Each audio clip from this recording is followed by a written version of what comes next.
இப்ப கூட ரீசெண்டா எவனோ ஒருத்தன் பிளக்க புடிங்கன்னே இருந்தாங்க பாருங்க, அதுவும் இதுவும் கனெக்ட் ஆகுது. எனக்கு ஓ மேலதான் ஒரு சந்தேகம்.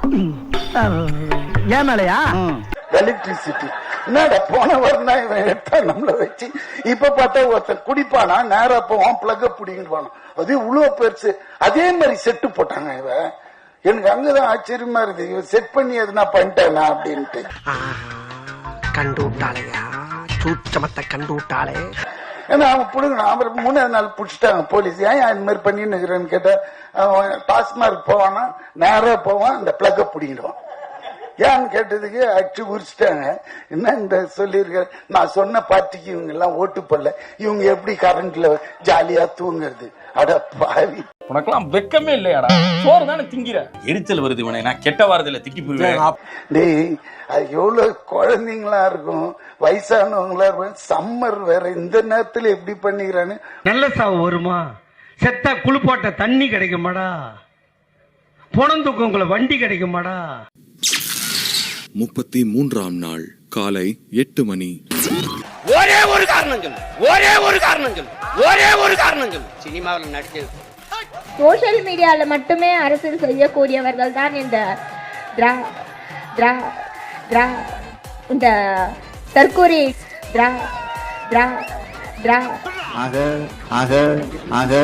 இப்போ ஆட்சி நடப்பது நம்முடைய தயவில் தான் நடந்து கொண்டிருக்கிறது என்பதை மறந்துவிடக்கூடாது.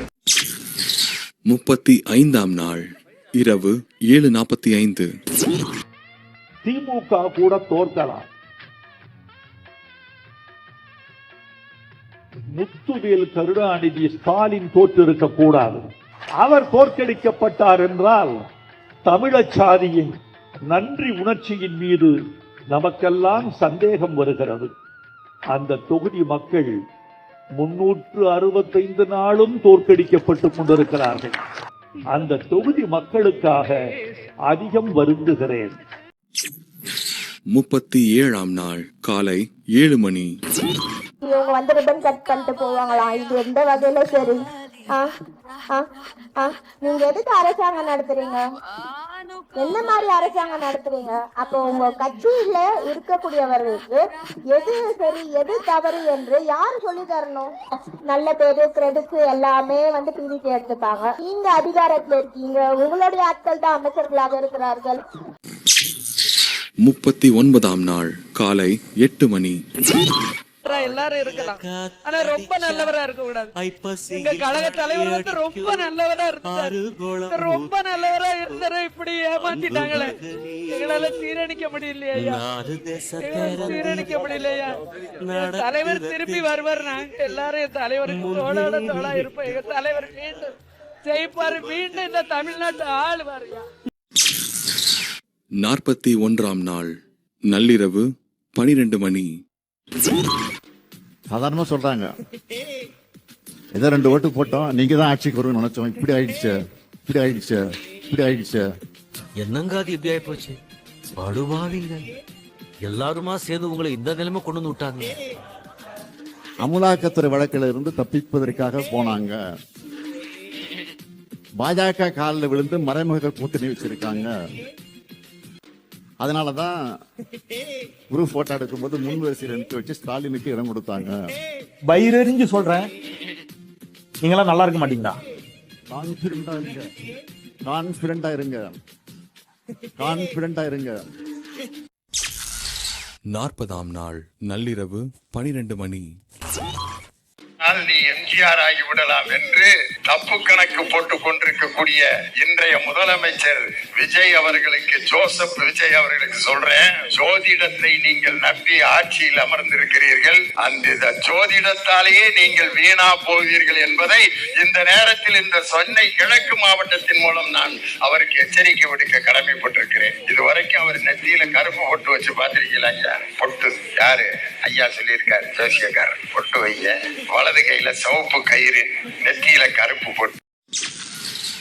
42ஆம் நாள் காலை 10:45. இதெல்லாம் தாண்டி எனக்கு என்ன கொடுமைன்னு கேட்டீங்கன்னா, கலைஞர் அமர்ந்த சட்டமன்றத்தில் இன்றைக்கு யார் யாரோ அமர்ந்திருக்கிறார்கள். எங்க வருத்தம் என்னன்னா, எளிய மனிதர்கள் சட்டமன்றம் போனா பரவாயில்ல, எதுவுமே தெரியாத மனிதர்கள் சட்டமன்றத்திற்கு போனால் வருத்தப்படுவோமா மாட்டோமா? ஆட்டோ ஓட்டுற அண்ணன் சட்டமன்றத்துக்குள்ள போகணுமா? சாதாரண மனிதர் போகணுமா? எங்களை விட உங்ககிட்ட ஹிஸ்டரி இருக்கா? இது 3ஆம் தர அரசு இல்லையா, 4ஆம் தர அரசு. நான் அடிச்சா நீங்க தாங்க மாட்டீங்க, என்னை யாரும் அடிக்க முடியாது. நான் அடிச்சா நீ திரும்ப எந்திக்க மாட்டேன். ஃபயர் விடுறாங்க, பிளாஸ்ட்ன்றாங்க, கதறுன்றாங்க. நல்லா இருங்க, மகிழ்ச்சியோடு இருங்க. வெற்றி வாய்ப்பை இழந்து விட்டோம், அவ்வளவு மன வருத்தம். தீகாக்காரவங்க பகுத்தறிவாளர்களுக்கெல்லாம் தோல்வி அழுகையை தருமான்னு தெரிஞ்சதே எங்களுக்கு அப்பதான். போன் பண்ணி அண்ணா அவர்கிட்ட வருத்தப்படாதீங்கன்னு சொல்லவும் முடியாது, அவர் தெம்பா பேசுறாரு. தயங்கி கூப்பிடுறேன், நாளைக்கு கூலிங் வாட்டர் வைக்கிறோமா, அந்த நிகழ்ச்சிக்கு தான் ஏற்பாடு பண்ணிக்கிட்டு இருக்கேன் அப்படின்னாரு. எனக்கு ஆச்சரியமாலாம் இல்லைங்க. அவர் ஹிஸ்டரி அதுக்கு காரணம் என்னன்னா, வெற்றி வாய்ப்பை இழந்த அடுத்த நாள் மாலை போய் கொளத்தூரில் மக்களை சந்தித்தவர் முத்துவேல். 43ஆம் நாள் காலை 8 மணி.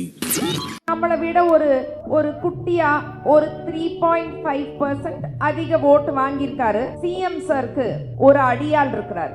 உங்க அடியாள் நாளைக்கு அவரோட சோசியல் மீடியா மாஃபியாவை வச்சு என்ன ரொம்ப கேவலமா பேசுவாரு. நான் வீட்டுல தனியா தான் இருக்கேன், வாங்க பாப்போம். நிறைய பேர் என்கிட்ட நீ ஃபங்க்ஷன்ஸ்க்கு போகாத, போனாலும் ஃபங்க்ஷன்ல பேசாத அப்படின்னாங்க. CM sir, we need justice. நாங்க ஆளுங்கட்சி கிடையாது, கேள்விகள் தொடரும் சிஎம் சார். 45ஆம் நாள் காலை 8 மணி. நமக்கு வாக்களிக்காத மக்கள் எல்லாம் இந்த ஆட்சிக்கு வாக்களிக்காம தவறிவிட்டோமோ என்று அந்த எண்ணத்தோடு இருந்தார்கள்.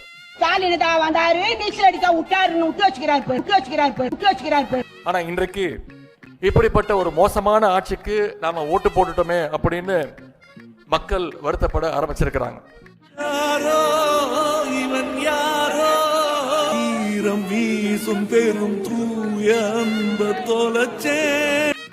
இந்த அரசு எதை கொள்முதல் செய்கிறதோ இல்லையோ, அடுத்த கட்சி ஆட்களையும் அடுத்த கட்சி சட்டமன்ற உறுப்பினர்களையும் தொடர்ச்சியாக இந்த அரசு கொள்முதல் செய்து கொண்டு வந்து கொண்டிருக்கிறது. 46ஆம் நாள் காலை 8 மணி.